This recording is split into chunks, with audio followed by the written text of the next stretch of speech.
Welcome to the Franchise Woman podcast, where passion and purpose collide, profits are made, and relationships are forged. I'm Rebecca Monet, CEO and Chief Scientist at Zorkel Profiles, along with my co-host, community advocate, speaker, author, and entrepreneur, Tracy Kawa. Our special guest today is Alison Satriana. Pronounce it for me, Alison. Satriana. Thank you. Is it Italian? It's not easy. Is it Italian? It is Italian. Oh, I love it. So for those of you that don't know, Alison is the Director of Development at Teriyaki Madness. Teriyaki Madness is a fast casual restaurant concept serving up quality, fresh, healthy, and flavorful Asian food in a high vibe atmosphere. Through years of mastering marinating, grilling, and walking, teriyaki is able to make bowls that are hearty and delicious as they are healthy. So welcome, Alison. We finally captured you. I know we've been trying to get you on the show for months. So I'm so glad you Long time. So appreciate you joining us today. Yeah, really Happy to be excited to here. have you here. So Alison, I'm really curious to know more about this high vibe culture. Tell us what it's about. I mean, we are, even from the corporate office, we're just a group of individuals that likes to laugh, likes to have fun, but we're always working hard, and we kind of call it work hard, play hard. So, and it really starts with the messaging of our business. I mean, if you look at our marketing materials that we send out, posters in the shops, our social media, it's this irreverent type of brand where, we're saying funny things while still getting the message across. We could say, like, we have very fresh veggies, and then we'll say that they were not harmed and they were, farm raised. So just these little poking fun at everything. I love that attitude. I mean, can you imagine going to work every day and everything is about self-expression and about being quirky and having fun? I mean, I tend to go towards a bit of a serious side of me. So I would love to be in an environment that brought that kind of quirky, silly, playful side of me. I'm assuming that when we go out to the stores, the Teriyaki Madness stores, that same kind of quirky vibe is what our customers are also experiencing. Absolutely, yeah. I mean, if you go in the shop posters, they all have this just kind of tone. We call it like a Bill Murray tone. But just, where we're trying to be light, but still get the message across about our delicious food, our huge bowls of awesomeness, and just the quality ingredients. The other kind of unique thing that I like about all of our shops is we have 7 iconic symbols in there. If you go into a shop, you'll see, the typical color scheme. We have one of the big ones is a rock wall, just makes it a softer tone with our logo on it. And then the one that I like is in the corner is we typically, each franchisee or corporate location gets to pick out their own quote that they want on the wall. Oh. So, and they can be, anything really, but it really gives a personal feel. Sometimes people pick funny ones, sometimes they're a little more serious and inspirational. But, I think the one that's come to mind is what other type of food could you eat 10,000 of and not be full, which is rice. So just little funny quirks. So each store then has its own personality by adding this wall that kind of expresses the owner in many ways. How cool Exactly. is that? Yeah, what we feel like that we are is we're little teriyaki shops, but with a huge tech stack. So it's kind of like you should feel like you're going into your neighborhood teriyaki mom and pop shop. But we're supporting the franchisees and honestly the customers with just better quality food. Because there's more franchisees, we can have better buying power. We can add technology to make their lives easier and increase profits. but it's still got that kind of homey neighborhood strip center hole in the wall vibe. That's awesome. Teriyaki Madness offers its franchisees really incredible support. It sounds like you're really slated for some heavy duty business growth in the next year or so. Can you talk to us about that? Yeah, so first, yes, we offer a tremendous amount of support. We have some franchisees in town right now for initial training, and I was putting together a message to the system about our newest franchisee, Daniel Gorey, and he's been looking at franchising for the last 3 years, and he is somebody who's vetted a lot of different concepts because of he's just more he's analytical. He's really looking to make sure he's making the best decision for himself. So much so that he lives in California and flew to IFA for one of the shows. So that level of analysis, and what he said to me was, I looked at a lot of concepts, and by far Teriyaki Madness had the best support system. So I mean, that shows with what we show at the front end, while they're going through the awarding process, as well as once they're in. I mean, whether they're a veteran franchise owner, restaurant owner, or just getting started, holding their hand is maybe the wrong terminology, but we are there to constantly move their projects forward.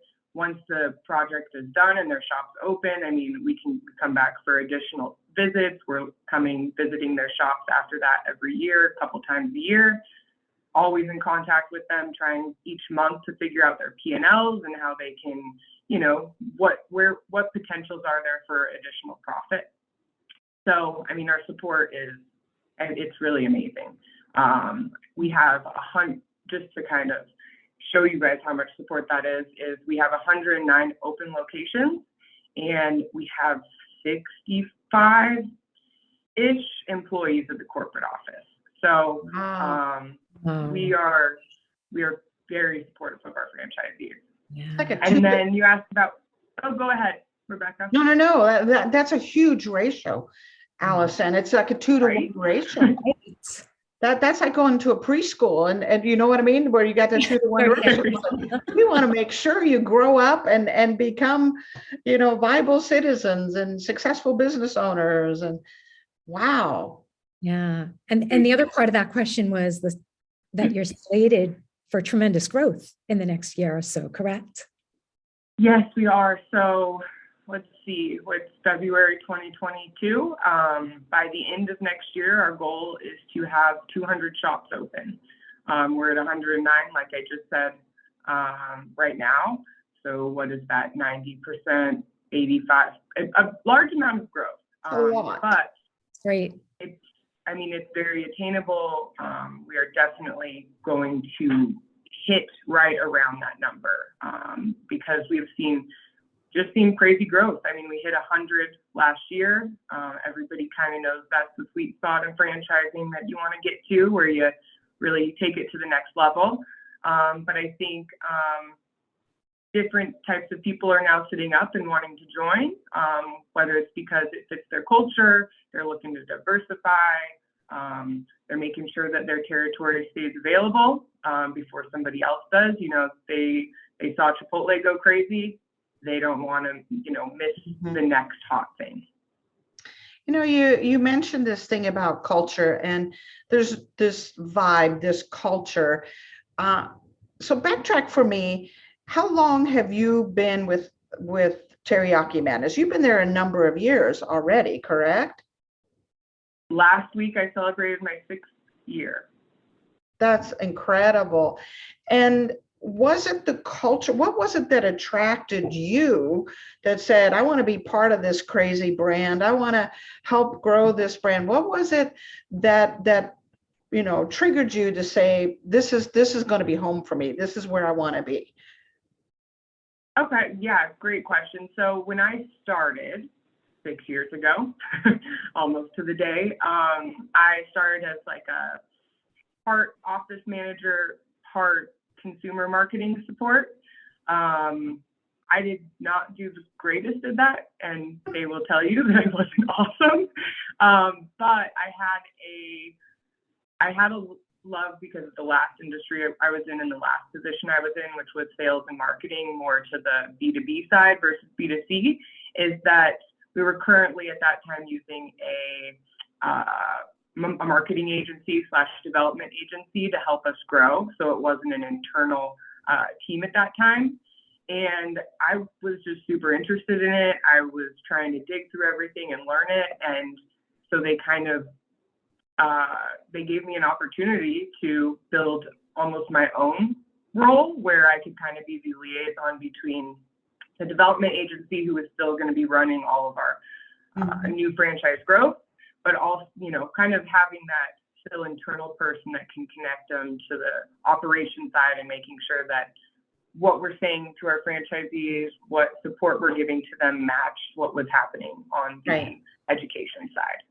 So, yeah, I started not well, maybe, or very well, but however you want to look at it. But I gravitated towards the development and the franchise opportunity side. And I think I started as a development manager and now I'm executive director. So what I love is that they've just given me the opportunity for growth. They're always, I mean, the whole company wants me to kind of be the expert in what I'm doing. So they're willing to provide time and resources to build that so that Teriyaki Madness as a whole can continue to grow.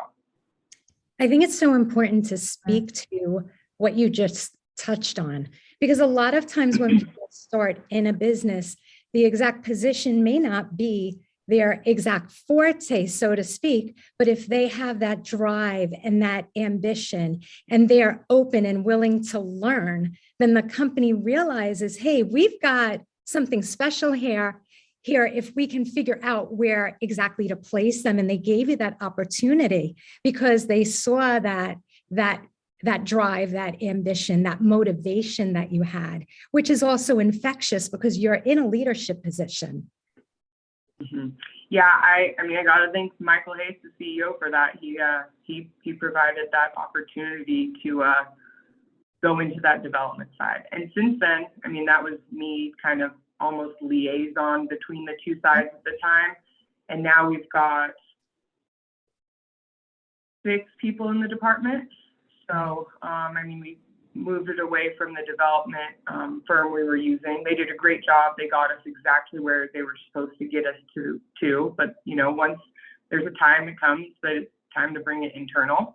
And I think we started internal with, you know, 1 salesperson, 1 marketing, and now we're at 6 on more of the phone side, sales side, and then 2 on the marketing.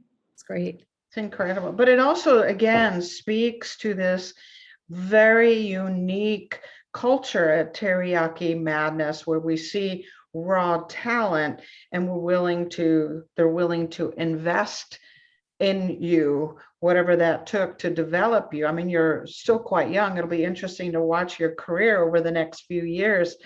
But they invested in you, and they're doing the same with franchisees. They're investing in those franchisees and their success. So I wanted to change directions just a little bit, because one of the things I've always admired about you is you have high capacity for change and adventure and pushing the envelope and experiencing new things, whether it's through travel or hobbies or outdoor adventures, or even taking on a role that you'd never been in. You have this high capacity to step into things and at least experience it.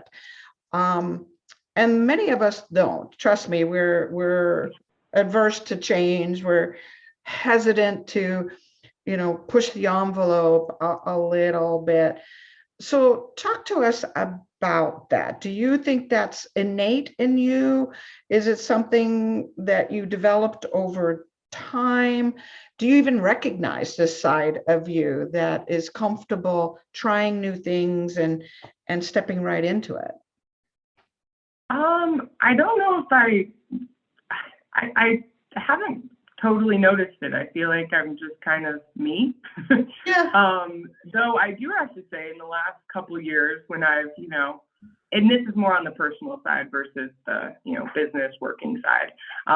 But I'll come up with ideas or things that I want to do with an individual or with a group of friends or family. And it's a little harder to get people to do things where I'm more of they ask me if we could go on this adventure, and I'm like, yes, sign me up. When do we go? Yes. So I guess it is interesting to start to see that not everybody is a yes person when it comes to those adventures. Yeah. And it's so funny. I love the word adventure in and of itself, right? Because you're of a generation where we parents overprotected you and did everything to have you not have any kind of risk, where, my generation, we were thrown outside to, and we came back at dinner time kind of thing. So for you to have this kind of innate adventuresome spirit is a beautiful thing to see, and you're expressing it in different ways. It definitely is. What else can I experience? What cool things are out there? I want something, to stimulate me, to learn, to grow, to basically it's about the experience itself. So, and I think that's why we recognize it so much in you, is it is uncommon in the last couple of generations where we are a little bit more cautious. You're not. You're out there. So let me ask you, you have this quirky, irreverent company that you are working with. Do you see yourself as a reflection of the company? Yeah, I mean, yes, 100%. I think what's awesome about it, and especially now that we're back in, we all go to the office now instead of working remote, now that COVID is a little more behind us, not gone, of course, but a little more behind us. But yes, I mean, I think I reflect that, and I think a lot of the people that support the franchisees and on the development team all reflect that. And you can just feel it in the halls. You can feel it in the office. You can feel it every day, whether you're in the break room or just walking past somebody's office.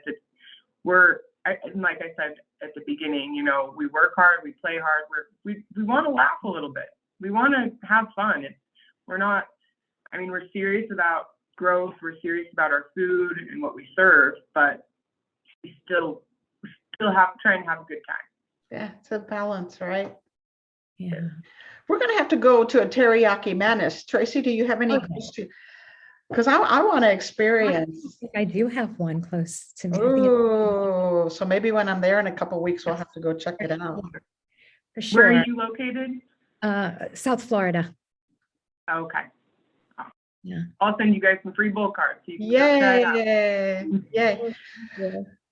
So I have some questions about you personally, your love for the outdoors. It seems to be something that wherever you are, there you're appreciating. When you were in Spain, right, as a student, when you were in Oregon as a student, in Colorado now.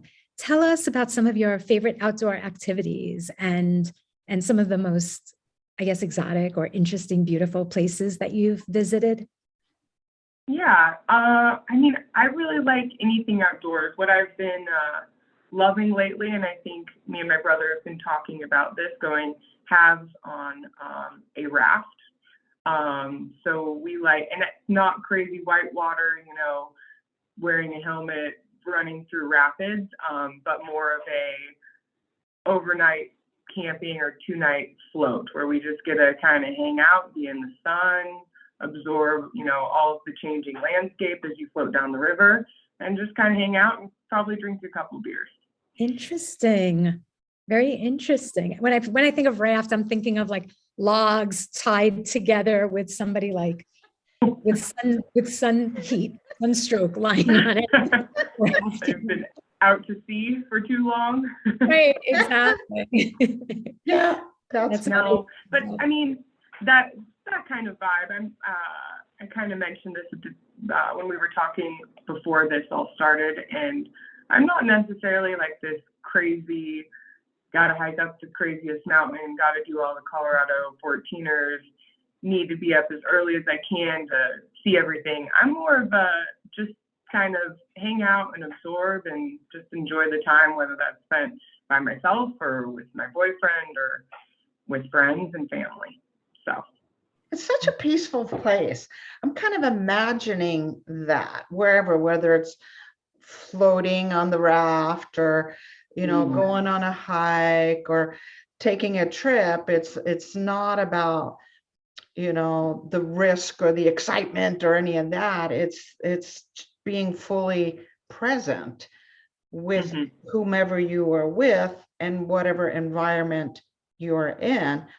So it allows for, I would assume, a deeper, more meaningful experience. You're not hustling from one thing to the next or looking for the next high. That is the experience, is that being fully there. Yeah. That's so exactly. Yeah, it allows you to, being in nature allows you to not only connect with nature, but to connect with yourself and then have that peace and centeredness so that then when you're connecting with others, it's a true connection. I love that. That's so Yeah, and I mean, I even, like, we'll go camping with my mom sometimes. I go on a lot of friend trips, and a lot of it too is just about, building memories and having things to laugh at in a few years, and things that, just building those memories. I like people, if you haven't noticed, by meeting me in other situations. So I'm all about building those kind of relationships and those memories. Yeah. It's funny when people ask me what hobby I have, I say my hobby is collecting memories.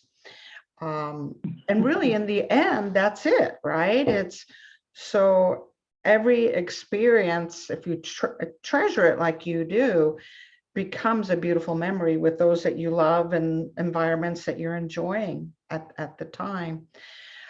Let's cycle back for a second, Alison. Because a Teriyaki Madness situation, if I'm a customer going in, that too has some, not just a vibe, but an experience for the family that comes and eats there, or the couple out on a date and having, a delicious meal. It too is an experience, a visual experience, a, culinary experience. And Teriyaki Madness makes sure of that. What are some things that your franchisees do to make sure the customer is getting a memorable experience? Great question. So, when you come in, of course, like most places, we're very welcoming. We help you through the menu. We help you, if you haven't been there, help you get to know the food and everything we offer. Once you order, so the way that our kitchen is set up is you can see a little bit into the back kitchen, and there are flames and there's chicken walks being flipped, all of that crazy stuff. So that's kind of an experience in itself. And then as you're waiting, because all of our food is cooked fresh and made to order. So as you're waiting for your food, 5-7-ish minutes, in the lobby, or in the dining room area, I talked about this at the beginning, but we have, some what we call wall chatter. So a quote of what the franchisee or the corporate store wanted as their, just their kind of their personalization of their space and personalization towards the community. We've got, different little posters that talk about our food in more of a light atmosphere, fun, quirky, and irreverent. And then because our food is made to order, so it takes a little longer than, a scoop and serve as you just kind of go down the line. We have Chive TV up in every shop. And I don't know if you guys have seen Chive TV, but it is just a compilation of video after video of once you start watching, you can't turn away. It's just little tidbit after tidbit. So That's great. Oh, so engaging, right? I mean, just the whole idea that I can kind of see what's going on in the kitchen makes me feel, like you're in a home and people are around and watching you cook. It makes you feel a part of it, right? mhm. Then each store has the personality of the franchisee that owns it with these different ways and the quotes that they choose to put up. And then, of course, the videos, quirky and unusual also, Mhm. which is engaging. I also thought it was interesting. You used the word lobby, and then dining room and whatever. And when I think of a lobby, I think of a place where we gather, right? This is where we all come together. So it's a real feeling of togetherness here, when we're part of the teriyaki experience. Wait, cool. I want you to have a store close to me. This is exciting stuff. We will soon, I'm sure. Yes, we'll be part of those other 100 that you're going to have in the next year and a half. Exactly. Can't wait. I kind of live in a small town. So, Alison, if you had some advice for a prospective franchisee, especially a woman who might be considering, looking about going into franchising, looking about owning a Teriyaki Madness, what advice would you have for a woman considering becoming a franchisee? So, I think first is they need to do their due diligence. They need to really understand, if Teriyaki Madness is the fit and the fit for them. As they start our education process, that's really us kind of investigating each other to see if, we're building a partnership. We're going to work together for at least 10 years, hopefully more. So really understand if you feel the cultural fit, you align with the growth, you agree with kind of where we're going and the new things we're making as far as technology or additional support. But just really, they should be doing their due diligence. They're making a big decision as well, whether they are going for 5 units or 1 unit. It's kind of all the same as far as the due diligence process for them. But is making sure that they kind of align with who we're looking for. So, we want people who care. We want people who don't have too big of egos. You might have to jump into the back of the kitchen one day because you had a couple call outs. So you're okay sweeping the floors. You're a leader in that way. I think they are buying into a system that we have refined over and over and over. So trust the operations manual, trust the people. Like you need to be ready to trust the people that you're going into this partnership with. So just doing that due diligence and understanding, if this is the fit for you, while we are also kind of looking at you and understanding if you're a good fit for us. Does that answer what you were kind of looking for? Yeah, it's such great advice, because there's no doubt that we're going to be working together 10 years at least, hopefully much more than that. So someone needs to belong, they need to fit, they need to be comfortable with this high vibe and the food and not reinvent the wheel. So we'll have success together. We are so glad you carved out time before Tracy gets started. Finally.